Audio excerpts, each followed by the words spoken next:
बंगाल में कई सालों तक कम्युनिस्टों का शासन रहा और उसके बाद मां माटी मानुष का नारा देकर ममता दीदी आई और उन्होंने ये महान बंग भूमि को आज घुसपैठ, भ्रष्टाचार, स्त्रियों पर अत्याचार, अपराध, बम धमाके और हिंदुओं के साथ दुराचार का केंद्र बनाकर रख दिया है। दुराचार का केंद्र मेरे साथ बोलिए, भारत माता की। क्यों भाई? बंगाल के मंडल पदाधिकारियों की आवाज को क्या हो गया है? बंगाल में भाजपा सरकार बनानी है या नहीं बनानी है? घुसपैठ रोकनी है या नहीं रोकनी है? भ्रष्टाचार समाप्त करना है या नहीं करना है? हिंदुओं का पलायन रोकना है या नहीं रोकना है? तो ऐसी आवाज नहीं चलेगी।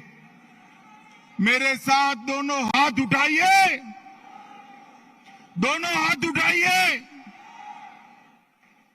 विजय के संकल्प की मुट्ठी भींचिए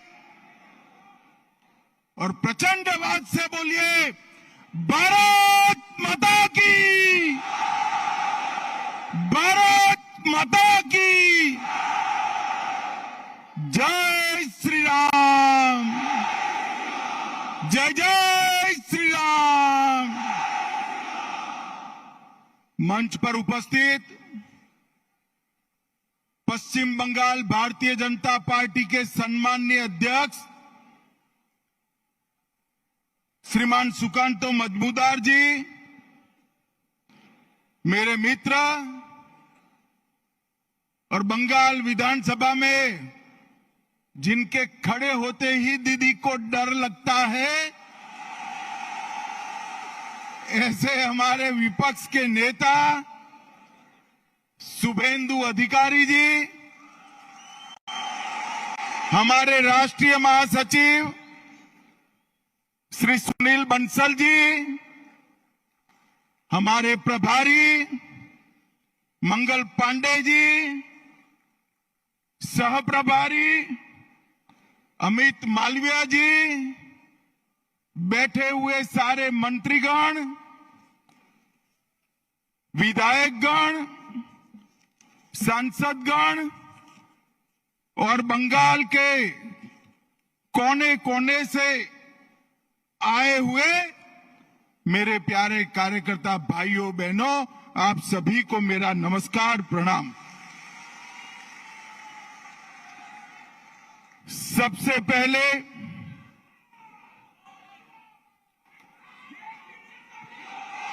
अरे अब सुनो भाई, सुनो, जिंदाबाद जरूर करना है। 26 में हमारे मुख्यमंत्री की शपथ के बाद करना है। भाइयों बहनों, सबसे पहले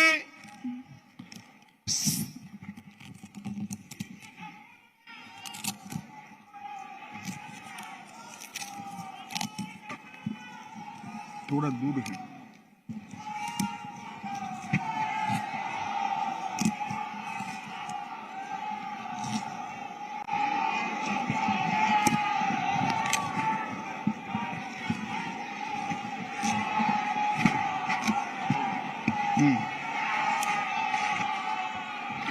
भाइयों बहनों, सबसे पहले मैं श्री कालीघाट मंदिर, श्री श्री 108 करुणामयी काली माता मंदिर और दक्षिणेश्वर काली मंदिर को प्रणाम कर कर मेरी बात की शुरुआत करना चाहता हूं।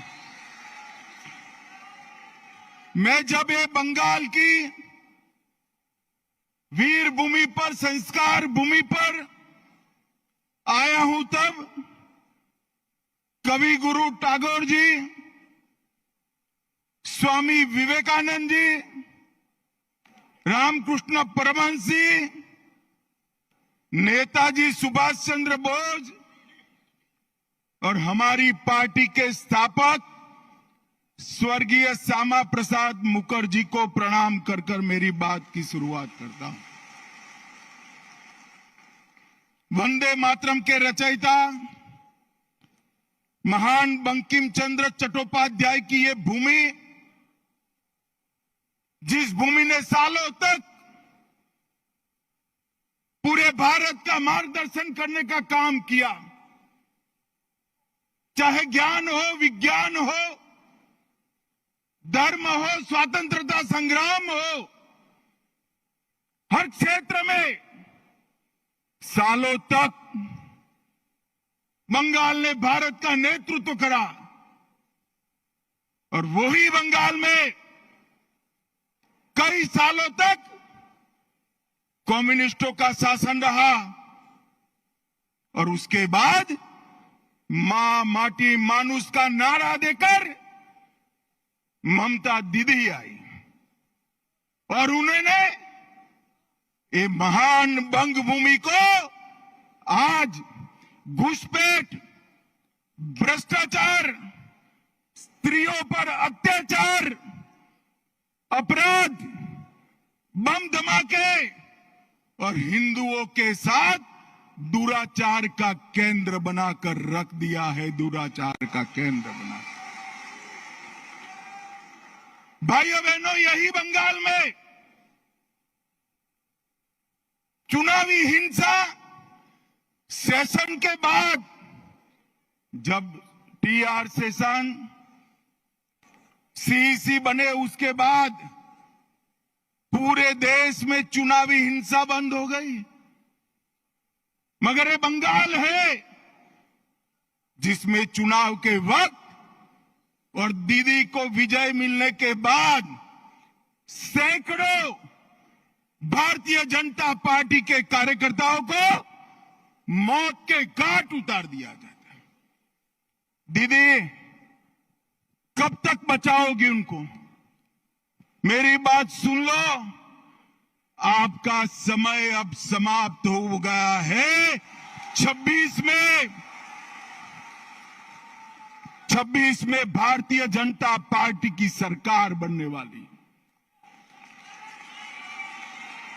और मैं सारे हजारों की संख्या में बैठे हुए मेरे मंडल के पदाधिकारियों को ये वादा करना चाहता हूं कि यहां तृणमूल की सरकार जाते ही हमारे कार्यकर्ताओं के हत्या के अपराधियों को जमीन में गाड़ा है तो भी बाहर निकालकर सजा करने का काम करें।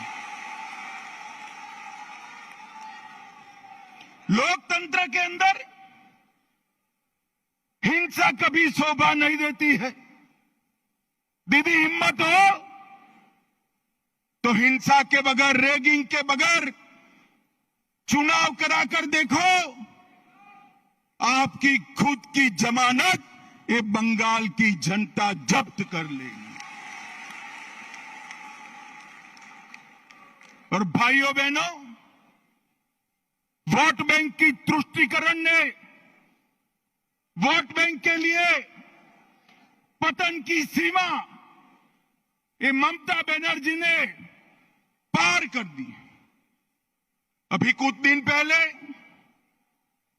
पहलगांव में पाक प्रेरित आतंकवादियों ने हमारे निर्दोष नागरिकों को, यात्रिकों को धर्म पूछ कर परिवार के सामने मार दिया।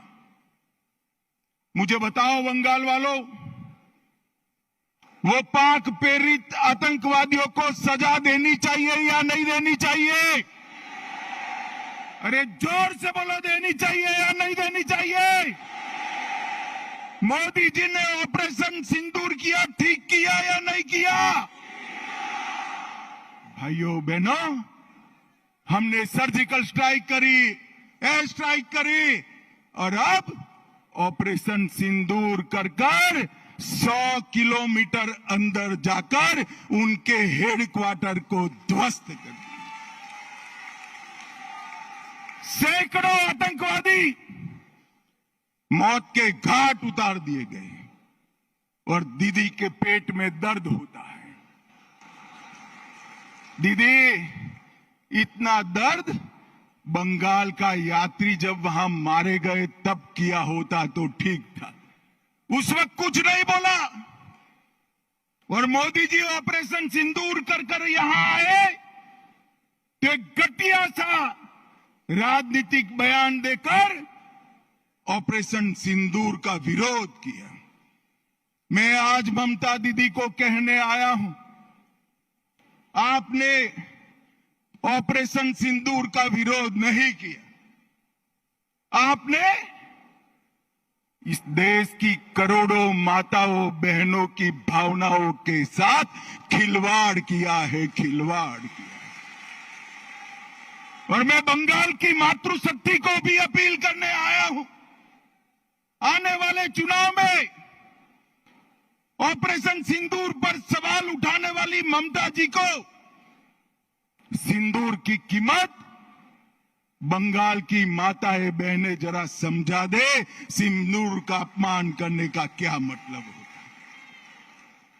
भाइयों बहनों, 1990 से ये देश आतंकवाद झेलता है। 40,000 से ज्यादा लोग आतंकवाद की भेंट चढ़ गए। ये कांग्रेस की सरकारें, यूपीए की सरकारें, इंडिया अलायंस की सरकारें, जिसमें ममता बनर्जी भी मंत्री थी, कुछ नहीं करती थी। नरेंद्र मोदी सरकार आने के बाद गोली का जवाब गोले से देने की शुरुआत नरेंद्र मोदी ने। और ममता जी, आप जितना पक्ष लेना है उतना पाक प्रेरित आतंकवादियों का पक्ष ले लो। मैं बताकर जाता हूं, ये नरेंद्र मोदी सरकार है, ये भारतीय जनता पार्टी की सरकार है। ऑपरेशन सिंदूर समाप्त नहीं हुआ है। अब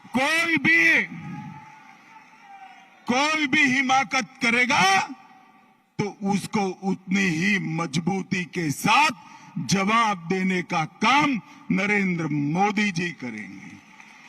मैं आज ऑपरेशन सिंदूर में हमारी बहादुर सेना बीएसएफ ने जो वीरता बताई है, वो सभी बीएसएफ कर्मी और सेना के जवानों को 2 हाथ जोड़कर प्रणाम करता हूं।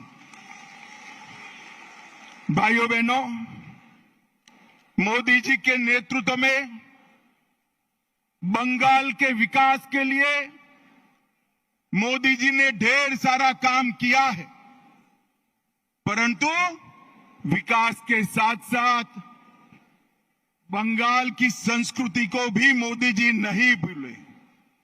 सालों से बंगाल वासियों की मांग थी कि हम बंगाल को क्लासिकल लैंग्वेज का स्टेटस दें।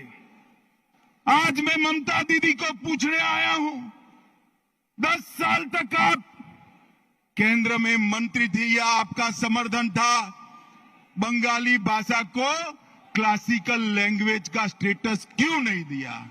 और भाइयों बहनों, हमारे मोदी जी ने बंगाली भाषा को क्लासिकल लैंग्वेज का स्टेटस देने का काम कर दिया।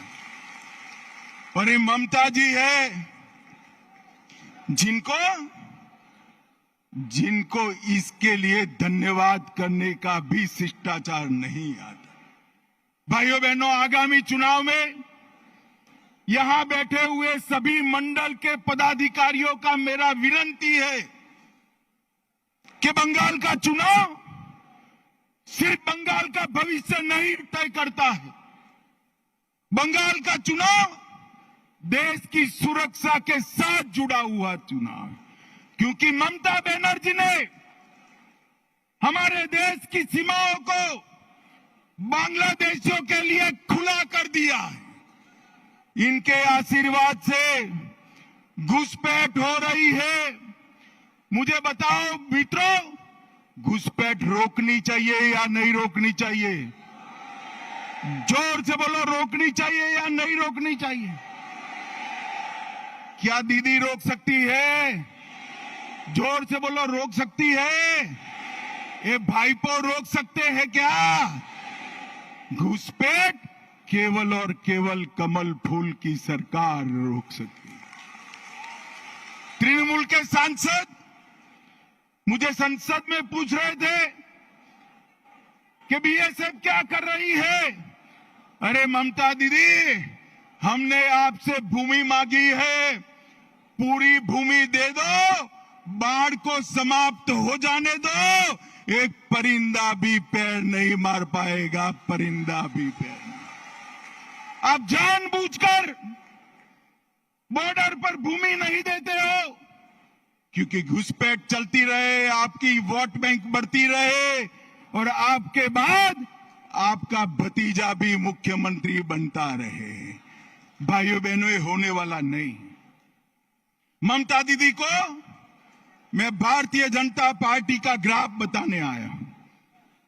17 के चुनाव के बाद हमने तैयारी की, 19 की लोकसभा में हमें सफलता मिली, 21 की विधानसभा में 77 सीटें मिली और 24 की लोकसभा में 97 सीटों पर भारतीय जनता पार्टी का लीड रहा, 97 विधानसभा सीटों पर और 143 सीटों पर 40% से ज्यादा मेरे कार्यकर्ताओं के परिश्रम के कारण वोट मिले हैं।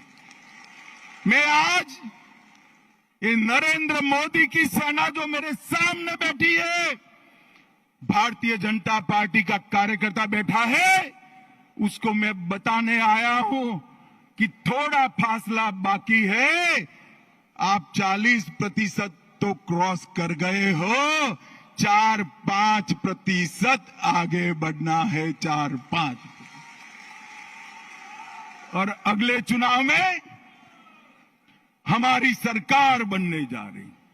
भाइयों बहनों, मैं आपको विश्वास दिलाता हूं, 17 में मैं पार्टी का अध्यक्ष था, तब मैंने कहा था यहां हमारी सरकार बनेगी और आज वो दिन नजदीक आ गया है।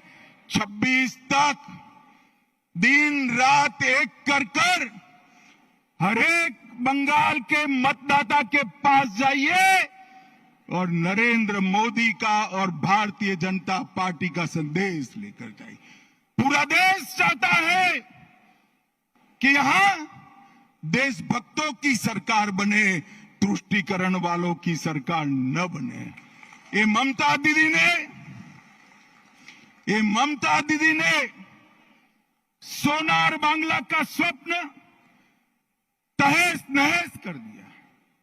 भ्रष्टाचार, घुसपैठ, महिलाओं पर अत्याचार, हिंदुओं के साथ अन्याय, इससे इनकी राजनीति चलती है।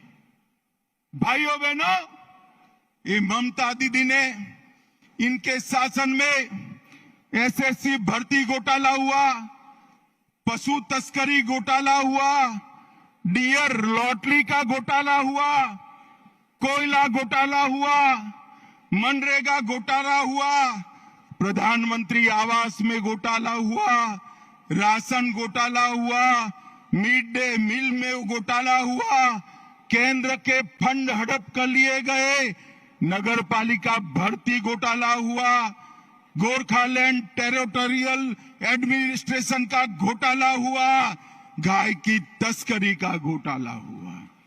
हजारों करोड़ रुपया बंगाल की जनता का ये तृणमूल कांग्रेस की सिंडिकेट को भेंट चढ़ गया।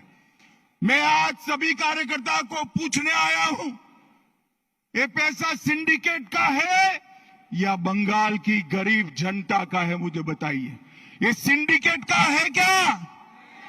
जोर से बोलिए, सिंडिकेट का पैसा है मोदी जी जो पैसा भेजते हैं सिंडिकेट की भेंट चढ़ना चाहिए क्या? ये पैसे पर अधिकार बंगाल की महिला का है, माता का है, बेटी का है, बंगाल के गरीब का है, बंगाल के युवा का है। कलकत्ता के बाजार में युवाओं की नौकरी बिकती है।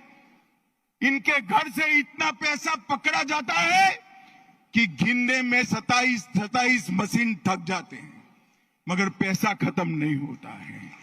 भाइयों बहनों, इस सिलसिले को बंद करना पड़ेगा। मुर्शिदाबाद में अभी हिंसा हुई। हमारा गृह मंत्रालय कहते कहते थक गया कि बीएसएफ को बुला लीजिए। हम नहीं बुलाएंगे, क्योंकि बीएसएफ आती तो हिंदुओं की रक्षा करती। फिर हमारे कार्यकर्ता हाई कोर्ट गए। हाई कोर्ट के ऑर्डर पर बीएसएफ आई और हिंदुओं को बचाने का काम किया। ममता जी, आपके नेताओं ने वो बीएसएफ को गाली बोला और आपके नेता वहां खड़ा रहकर दंगाइयों की हौसला अफजाई करते रहे। मुझे कहने में कोई झिझक नहीं है, जिस प्रकार से बंगाल सरकार के मंत्री इस दंगों में शामिल थे, ये स्टेट स्पॉन्सर दंगा था जिन्होंने हिंदुओं को अन्याय किया है। भाइयों बहनों, बेलडांगा में कार्तिक पूजा के दौरान हमला हुआ, सरस्वती पूजा पर हमला हुआ, क्योंकि मुहर्रम निकाल दिया जाए। भाइयों बहनों, मुस्लिम तुष्टीकरण की सभी सीमाएं ममता दीदी लांघ गई। मुझे बताओ भाइयों बहनों, मन से बताना, मोदी जी जो वक्फ का कानून लाए हैं वो अच्छा है या नहीं है? जोर से बोलो, अच्छा है या नहीं है? बंगाल की जमीन, बंगाल की सरकार की जमीन वक्फ की भेंट चढ़नी चाहिए क्या? जोर से बोलो, चढ़नी चाहिए। ममता दीदी, वक्फ के कानून का विरोध कर कर आप किसका पक्ष ले रहे हो? पूरा बंगाल चाहता है कि वक्फ अच्छे से चले, पारदर्शिता आए, निर्दोषों की भूमि न जाए, सरकार की भूमि पर अतिक्रमण न हो, मगर ये वक्फ का विरोध कर रही है। ममता दीदी, 2026 तक कर दो, जितना विरोध करना है उतना, उसके बाद आप मुख्यमंत्री ही नहीं रहो। भाइयों बहनों, मस्जिदों के इमामों को वेतन देना शुरू किया, कोर्ट ने रुकवा दिया। बांग्लादेशी और रोहिंग्या उनकी मदद से घुसपैठ कर रहे हैं। राम जन्मभूमि के भूमि पूजन के दिन सद्भावना जुलूस के नाम पर नाटक किया। दुर्गा पूजा का विसर्जन पोस्टपोन किया। मुस्लिम कर्मचारियों को रमजान में आधे दिन की छुट्टी दी। केरला स्टोरी पर प्रतिबंध लगाया और हाजी नूरुल इस्लाम को टीएमसी का टिकट दिया। और अंत में सबसे बड़ी बात, मुस्लिम वोट बैंक को खुश करने के लिए ममता दीदी, आपने ऑपरेशन सिंदूर का भी विरोध किया। कार्यकर्ता भाइयों बहनों, मुझे बताइए, ये तुष्टीकरण बंगाल में चलने देना है क्या? जोर से बोलो, चलने देना है क्या? आज संकल्प कर जाइए कि 2026 में ये ममता बनर्जी की सरकार को मूल समेत उखाड़ कर हम फेंक देंगे, मूल समेत उखाड़ कर। भाइयों बहनों, एक महिला मुख्यमंत्री के शासन में आरजी कर मेडिकल का मामला होता है। सालों तक संदेश खाली की गरीब माताओं पर अत्याचार होता है और वो वो अपने वोट बैंक के संजो कर बैठ रही है। मैं ममता दीदी को पूछना चाहता हूं, संदेश खाली का मुख्य अपराधी ममता दीदी किस पार्टी से था? आप लोगों को मालूम है? जरा जोर से बोलना, संदेश खाली का मुख्य अपराधी किस पार्टी से था? जोर से बोलो, किस पार्टी से था? आरजी कार के अपराधी किस पार्टी से जुड़े हुए हैं? और ये महिला मुख्यमंत्री, माताओं बहनों के सम्मान की भी चिंता नहीं। एक ऐसा शासन है जिसमें आदिवासी, कुड़मी, राजवंशी, कोच, मतुआ, गोरखा, कायस्थ, आगोरी, मछुआरा कोई खुश नहीं है। नमो शूद्र भी खुश नहीं है। और अभी अभी उन्होंने गोरखाओं को तो जितना बदला लेना था वो दे दिया, परेशान कर कर कर कोई कमी नहीं छोड़ी। मैं आज गोरखा भाइयों को भरोसा देना चाहता हूं कि भारतीय जनता पार्टी की सरकार में आपके साथ कोई पुलिस केस नहीं होगा, कोई नेता जेल में नहीं जाएगा। और भाइयों बहनों, अभी अभी उन्होंने जिस प्रकार से पूरे हिंदू समाज को प्रताड़ित किया है, मुझे लगता है कि आने वाले दिनों में सबसे प्रचंड बहुमत के साथ, आजादी के बाद सबसे बड़े बहुमत के साथ भारतीय जनता पार्टी की सरकार बनी। अंत में एक बात कहना चाहता हूं। मेरे पास हमारे शांतनु जी आए थे 4 दिन पहले। उन्होंने कहा, अमित भाई, सारे हिंदू शरणार्थियों को मतदाता सूची से काटने का नोटिस मिल रहा है। मैंने शांतनु जी को कहा है, डरिए मत, जिसको नोटिस मिले सीए का एप्लीकेशन करा दे, मैं उनको नागरिकता देने का काम करूंगा।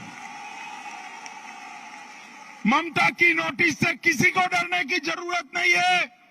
मोदी जी ने सीए का कानून इसलिए लाया है कि हमारे शरणार्थी भाइयों को मताधिकार मिले, अधिकार मिले। और ऑपरेशन सिंदूर में हमारी बहन के पति को मौत के घाट उतार दिया, उसको 2 दिन में हमने नागरिकता देने का काम भी समाप्त कर दिया। भाइयों बहनों, अंत में मैं ममता जी को एक सवाल करना चाहता हूं। ममता जी 10 साल तक आप केंद्र में सत्ता पर रही, 15 साल से मुख्यमंत्री है, यूपीए के साथ बैठी है, इंडिया अलायंस का हिस्सा हो। 10 साल सोनिया मनमोहन की सरकार में आपने बंगाल को क्या दिया? भाइयों बहनों, 10 साल में उन्होंने 2,09,000 करोड़ रुपया दिया था। कितना दिया था? जोर से बोलो। और मोदी जी ने 10 साल में 2,09,000 की जगह 8,27,000 करोड़ रुपया दिया है। और ममता दीदी, छोटे से छोटे काम का मेरे पास सूची है। आज बंगाल भारतीय जनता पार्टी ये सूची रिलीज करेगी 8,27,000 करोड़ के कामों की। मैं आपको पूछना चाहता हूं, आपके गांव में पैसा पहुंचा है क्या? अरे जोर से बोलो, पहुंचा है भाई? कहां गया? कहां गया? एक पैसा टीएमसी की सिंडिकेट की भेंट चढ़ गया है। मोदी जी 50 लाख करोड़ भेजे तो भी नहीं पहुंचना है। आपको बंगाल की जनता को मोदी जी का पैसा अगर प्राप्त करना है तो कमल फूल की सरकार लानी पड़ेगी, कमल फूल की सरकार। और इसलिए अंत में मैं पूरे बंगाल की जनता को, सभी को 2 हाथ जोड़कर विनंती करने आया हूं। देश की सुरक्षा के लिए, घुसपैठ रोकने के लिए, भ्रष्टाचार को हटाने के लिए, माताओं बहनों को सुरक्षित करने के लिए और हिंदुओं को निर्भय करने के लिए यहां कमल के निशान को मौका दो। हमारे मोदी जी को एक मौका दीजिए, एक मौका दीजिए। मुझे बताओ सभी कार्यकर्ताओं, आज से 26 के चुनाव के काउंटिंग तक दिन रात अहर्निश हम काम में लगेंगे क्या? अरे जोर से बोलो, पक्का लगेंगे। हम एक मुश्त एकजुट होकर ममता की सरकार को उखाड़ फेंकेंगे। तो मेरे साथ दोनों हाथ उठाइए, उठाइए दोनों हाथ, विजय के संकल्प की मुट्ठी भींचकर राम का जयकारा लगाइए। जोर से बोलिएगा, जय श्री राम, जय जय श्री राम, वंदे वंदे वंदे। आप सभी को नमस्कार, प्रणाम, धन्यवाद।